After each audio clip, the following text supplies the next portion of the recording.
Life right now is grim as hell, so let's pass the time with a Brothers Grimm fairy tale. One that is part Beauty and the Beast, part East of the Sun, West of the Moon, with lions, and a visit to the Red Sea. Wait, is it too soon for a red wave joke? Yes, it is too late! Fucked up fairy tales with Liz. Ding! Once upon a time, a man with 3 daughters had a long journey ahead of him. And like any good parent, he offered to bring presents back. His eldest daughter asked for pearls, his middle daughter asked for diamonds, and his youngest daughter stated, "I'd like a singing, springing lark." Of course, honey, but what exactly is that? I mean, I get the singing lark part, but the springing? You'll know it when you see it. Dad agreed, and he set out on his journey with a servant along for the ride. Dad easily secured the pearls for his oldest. He easily secured the diamonds for the middle child, but he couldn't find a singing, springing lark anywhere. And who can blame him? What the fuck does springing mean? Fairy tale fact.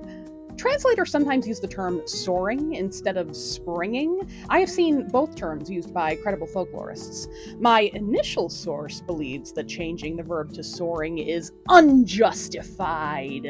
That is some translator v. translator smack talk, let me tell you. Perhaps it comes down to the type of lark a translator believes the girl is asking for. The skylark soars through the sky as it sings its song, but it also has a buzzy quality to its tone, which you might call springy, whereas the woodlark is a rarer lark, so perhaps that would... 3 days later.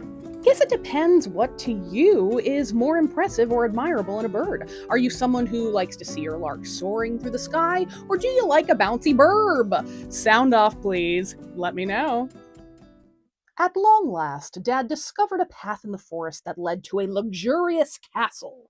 A splendid tree stood in the front yard, and at the tippy top of the tree... Oh, there it is! The singing, springing lark! I did know it when I saw it! Dad sent his servant to pluck the bird down from the tree. But before the servant set foot on the trunk, the 2 men were set upon by a snarling, enormous lion. Roar! Nobody tries to steal my singing, soaring lark and gets away with it. Oh my god, I'm so sorry, I just need a clarification. Is that lark springing or soaring? Who cares? It's one of a kind either way. I am so sorry, Mr. Giant Lion, sir. Please, just take a heap of money and just allow us to live. I shall let you have the lark, and spare your life only if you agree to this. You will hand over to me the first thing that greets you when you arrive home. But it's usually my youngest daughter who first greets me when I get home. Take it or leave it. The servant, fearful for his own life, talked Dad into taking the deal. Maybe, the first thing that'll greet you is the cat or the dog. So they both returned home alive with the singing, springing lark in tow.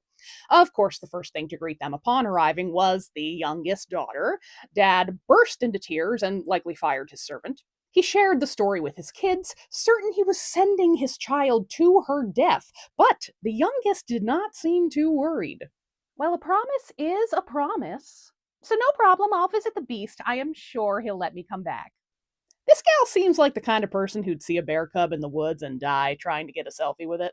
But you know what? Joke's on me. She was right. She waltzed into the lion's den, where she discovered an entire pride of lions. But that night, the pride all turned into humans. Turns out they were enchanted to be lions by day and people by night. And the lion who'd threatened her father's life was the prince of the castle. He proposed, and they got married despite his threats of violence because he was, hot and rich. The newly crowned queen fell into a routine with her new in-laws, sleeping the day away and partying the night away. And I'm not gonna lie, I'm a little jealous. That sounds great. She's royalty. She gets to be a night owl. If she wakes up before sunset, she gets to cuddle a bunch of lions. What's better is that this lion wasn't weirdly possessive with his wife like some Beauty and the Beast type of tales. Hey babe, your oldest sister is getting married. A couple of my lions could escort you to the wedding if you like. I'd love that. They would finally get to meet you.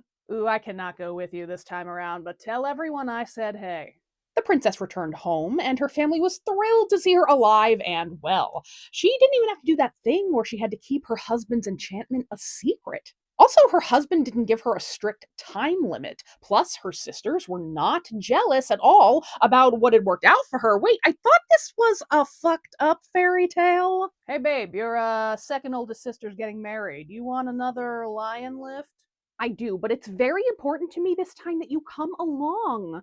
We have a son now. Shouldn't we truly unify our families? Look, babe, I really want to meet them. The thing is, if a single tiny ray of burning light touches me in my human form, I will turn into a dove and have to fly around for like 7 years. That's why we spend all our time groping around in the moonlight here. You know, I did wonder about that. No problem. We'll just build you a room in the house where absolutely no light can penetrate, and then you can meet everyone in the dark. It wasn't the worst idea, but one of those contractors she hired didn't read the fine print. They built the door out of green wood, which left a little crack, and when the wedding party promenaded past the room with their torches, a little pinpoint of candlelight cut into the room and touched the prince's shoulder. When his wife came to retrieve him, all she found left in the room was a dove.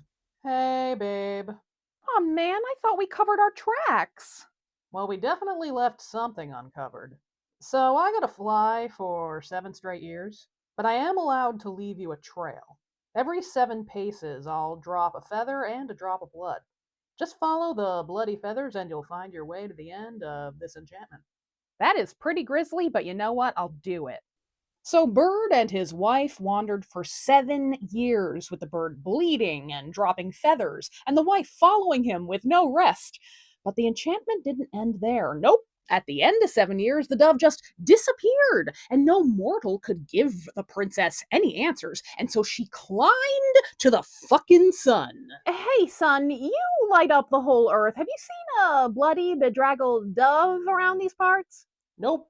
But I can give you this little chest that might have something inside it that will help you at a pivotal moment. Wink, wink. Check with the moon. Hey, moon, you see a bloody, bedraggled dove while you were lighting up the planet? No, but I have this egg. Oh, thanks, I guess. Maybe ask the wind? Wind, have you ever seen a really sad-looking bald bird all this time you've been blowing through the trees? Well, I haven't, but one of my 3 brothers might have. Boy, they're really making me work for it. Who's they?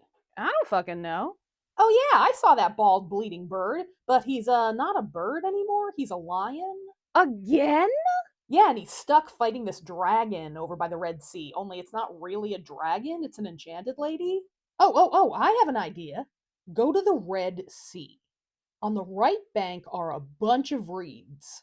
Count them and break off the 11th reed, and then. Wait. Do I need to count all of the reeds first, or do I just stop when I get to 11? I think you'd better count them all just to make sure. Jesus Christ. Yeah, so then take that 11th reed and strike the dragon with it. Then the lion will be able to subdue the dragon and they'll regain their human form. And at that point, you should be able to see the griffin that hangs out by the Red Sea. You say that like everyone knows about this griffin by the Red Sea. What do you mean you don't know about the griffin by the Red Sea? Yeah, what have you been living under a rock? Just tell me what to do. Sorry. Okay, so you and your hubby need to jump on the griffin's back, and the bird will carry you over the Red Sea back home. All right, great. Thanks for the help. Wait, I'm not done yet. Oh my God! Take this nut. Drop it when you hit the center point of the sea. You have to do that. The nut will grow into a tree where the griffin can rest. You cannot make the griffin fly you all the way across the Red Sea in one fell swoop. You'll all plummet to your death, and frankly, you deserve it for abusing the poor animal so badly, you cruel bitch. Calm down. I will drop the fucking nut, all right? Are we done here? Yeah, that's all.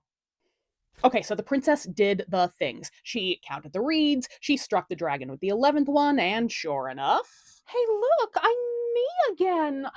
Thanks, lady. Hell yeah, babe, you did great. Oh, good. Now we just gotta find that griffin. Oh, you mean this griffin I'm riding? The dragon woman grabbed the prince, and the griffin took off with the 2 of them, leaving the princess behind. No, that's my husband! Not anymore, bye! Sorry, babe, I have no control over any of this. Having just walked the world over, literally climbing to the sun and back, the princess had to start from square one. That prince, well, he must have been hotter than Jude Law in his prime, and much more faithful, and 11 times as rich, because the princess persevered. She tracked down the dragon woman and her stolen hubby at a sorcerer's home. The sorcerer was the dragon woman's dad. The household was getting ready for a big wedding between the dragon woman and the prince. Okay, what do I do now in this pivotal moment? Psst, the chest. Oh, yeah! The princess pulled out the tiny chest that the sun had given her, and out of it popped an amazing evening gown. It was golden as the sun. The princess threw it on and knocked at the door of the castle, and the dragon woman answered. Hot damn! I cannot have anyone showing up to my wedding wearing a gown that fine. I need to wear it for my big day. How much? I will only accept one thing as payment: flesh and blood. Okay, so who do I kill? Oh my god, no! I mean, I want a night with your fiance. Obviously, I cannot allow that. Then I'm gonna show up at your wedding wearing this and make you look like a fool. Fine then. You may spend one night with him, but I'm still gonna get him in the end. Welcome to Bride Wars, bitch. The princess was allowed a night beside the prince, but the dragon woman gave him a strong sleeping potion so the princess couldn't lug him away. I have followed you for 7 years toward the celestial skies asking around about you. I took down a dragon, and you have the nerve to sleep through my attempted rescue? No rescue. Just sleep. The princess left the prince's side and threw an amazing temper tantrum right there on the lawn, wailing and sobbing all night long. She earned that tantrum. And it helped her out. The next day, she cracked open the little egg that the moon gave her, and out of that hopped 12 little golden chicks. Sure enough, the dragon woman wanted those for herself and agreed to trade another night with the prince to keep them. Luckily, the prince recalled enough of the previous night's events to get a clue. Hey, handmaiden, I had this weird dream or something that, like, someone was trying to pull me out of bed, and then I just heard all this, like, screaming and wailing on the front lawn. Is there anything to that? Oh, yeah, well, there was this, like, really pretty lady who was covered with lion fur and, like, bird feathers, and she claimed to have been following you for, like, 7 years or something. Went to the sun, the moon, it was like a whole thing. But your soon to be dragon wife, well, she drugged your wine, so this lady couldn't get you out of there. I think that's the plan for tonight, too. Do me a solid, maid. Before you hand me that glass tonight, why don't you pour it out in that plant over there first, all right? The maid indeed did him that solid, and that night the prince and princess were able to escape on the back of the griffin. The princess dropped the nut halfway over the Red Sea so everyone could take a rest. And the next day, the couple finally made it back home where their son was fully grown. Yes, he was a young man at this point. My darling boy, we're back! Sorry, who are you? Oh my god, has it been that long? Ah! I am middle-aged. Well, at least I don't have to be a lion anymore. Well, that's no fun. And as for the singing, springing lark, well, I got nothing to tell you. Because as soon as the dad takes that bird home, it disappears from the story. Grimm, boys, I love you, but you are so bad at picking titles for your fairy tales sometimes. Why name this story after that fucking bird who goes away after 2 paragraphs? What about the Lion Prince? Or better yet, the girl who scaled the heavens? You guys make me so mad sometimes, but I don't know. I guess you could say that, like, the singing springing lark is maybe also, like, symbolic of the girl and her journey, but she never fucking sings. Fucked up fairy tales with Liz. Fucked up fairy tales with Liz.